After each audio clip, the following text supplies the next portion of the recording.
Yo, what's going on, guys? It is Noah's Corner here, back at it again with another awesome video. I hope y'all had a great Christmas because I know I did. But anyways, guys, I asked you in a recent community post which video should I do first, Blooket vs. Gimkit or School Stories. The topic with the most votes was School Stories, so here we are. Today, I'm going to be telling some awesome and crazy school stories, so let's get straight ahead into it. The first story is about how I became a rap soloist in my choir. I think this happened almost a year ago, and I was in the 4th grade. One day, I signed up for a solo audition, and there were at least 4 different solos that you could get. But there was one solo in specific that I really wanted to get.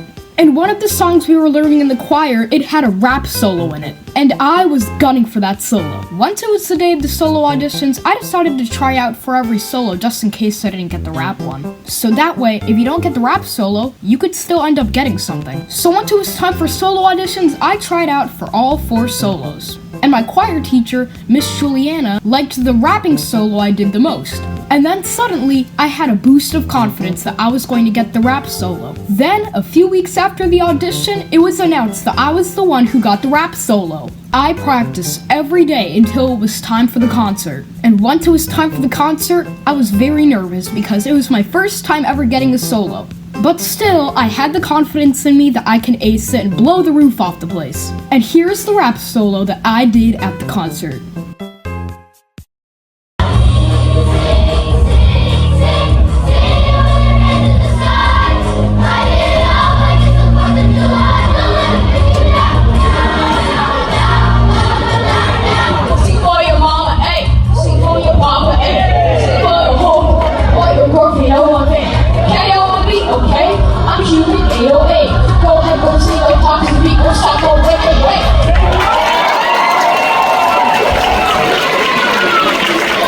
And then, right after the concert, it made me a famous icon at my school. And let me tell you, it's pretty nice to be in the spotlight, until it ends. But hey, you enjoy it while it lasts. Now for the second story, the cherry tomato incident. But before we tell that story, I would just like to get into quick detail about this kid named Aiden. He is the loudest and rudest kid in my class. And he is rude to anyone he knows. And he is always looking to start problems. But the person he starts problems with the most is me, which means that I am his main victim in the school. And he has the rudest attitude possible. He always uses words like shut up, you're a bum, you're a B-word, all the things you can imagine. And every time I go to school, I have to deal with him. Have you ever heard of the saying, tomorrow will be a new day? Well, it turns out that it's the exact same. I have to deal with this kid every day, and I still have 6 months of school left. And you know, he's always picking fights with me, and he's always saying stuff like, shut up, you emo head, you're a bum, you're a bum. And it always gets on my nerves, every single time. And the fact that I have to deal with him for the rest of the school year is really annoying. One time, me and Aiden were arguing in the lunch line.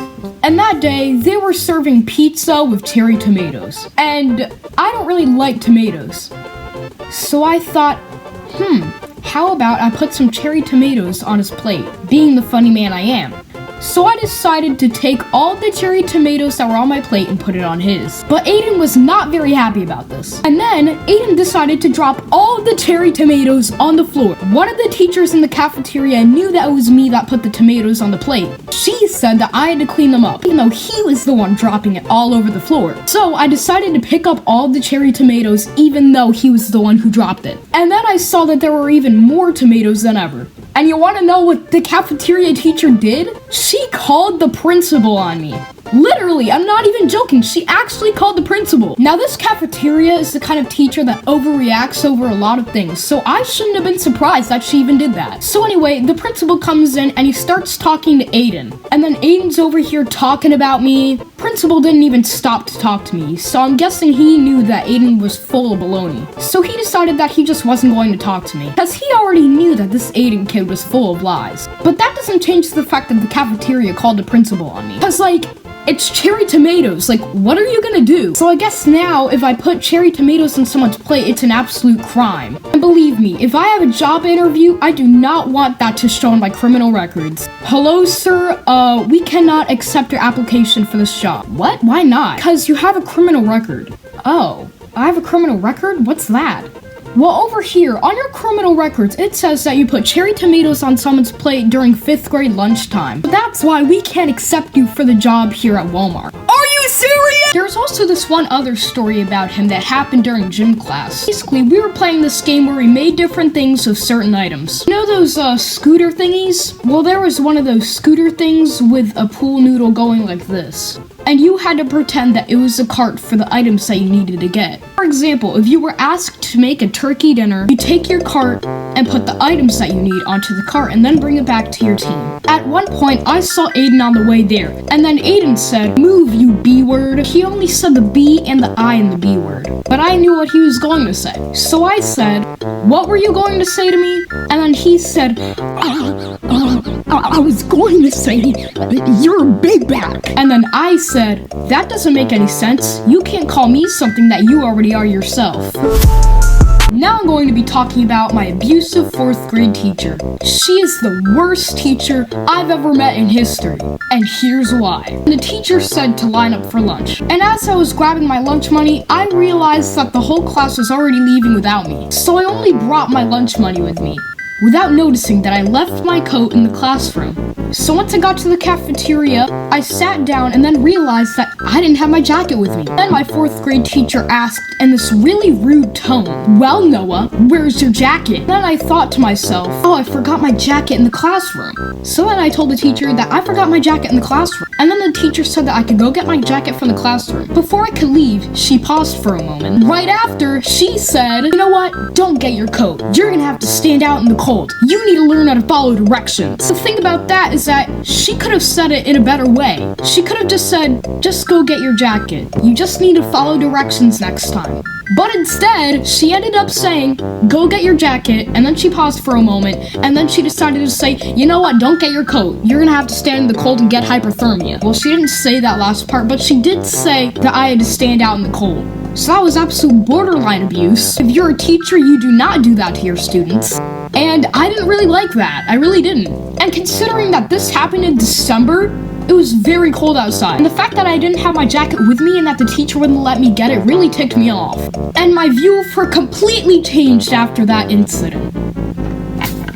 Now, on to the next stories. Look at crash outs. I talked about Look It in my last video and mentioned that there are a lot of crash outs. So I'm just gonna sit here and talk about those for a moment. One time my friend was hosting a Look It, and then he got up to go and grab something. And then being the funny man I am, I thought, since his desk is right next to mine and his computer is right there, I can just end the game and then end up getting first place. So then I reached over to see his computer and then I ended the game, ended up being in first place. Although my friend got really mad. Trust me, this isn't the first time that I've done that. I've done it countless times. And my friend would always get very mad at me. But one of the games of Look It that I hate the most is Cafe. Cafe is something that I absolutely suck at. Cafe is the worst theme in Look It, and you cannot change my mind.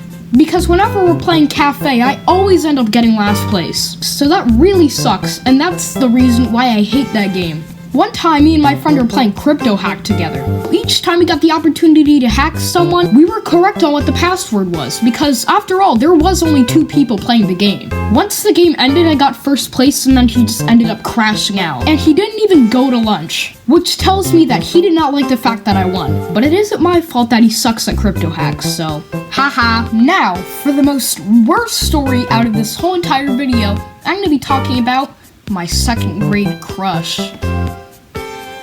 God, I was such an idiot. Anyways, let's go over what happened. In 2nd grade, I had a crush on this girl named Olivia. At one point, Olivia was hanging out with one of her friends. I jumped in and then said, "Hey you, stop kidnapping Olivia." "What are you talking about?" I said, stop kidnapping Olivia. God, was I such an idiot. At that point in my life, I never realized that your friends could have other friends too. And I guess I was just such an idiot. I was such a big fat fool. And now for the final story of the video. Before I get into that story, I have to talk about these 2 kids named Van and Isaiah. Van and Isaiah are also very annoying. There's this one time where Van was sitting on the air freshener for some reason, and it was really close to my desk, and he decided to put his feet on my desk. So I asked him to get his feet off my desk. He said no. We got into a big argument about it, and Isaiah was there too, and they both had their feet out on my desk, and as they were moving their feet up and down, they were saying "Dooba-dooba-dooba-da." And in my head I was like, wow, I've never met any kids that are even more immature than I am. What idiots. And now, this is an every week thing that they like to do. There is also this one time. So you know how sometimes in school where you get picked for different jobs? Usually there's like the line leader, secretary, and a lot of other stuff. One week, I got the vacuum cleaner. One time, I was cleaning up cereal under Van and Isaiah's desks. And Van and Isaiah kept purposely throwing Cheerios on the floor and crunching them with their feet, making more of them as for me to clean up. 10 minutes of them doing this, I decided, you know what, I'm done, I'm not doing this. And those are all my school stories. I hope you guys found them interesting. And Aiden, Van, and Isaiah, when you're watching this video, I just hope that you know that I despise you. But anyways, like and subscribe, and I'll see you guys next time. Peace.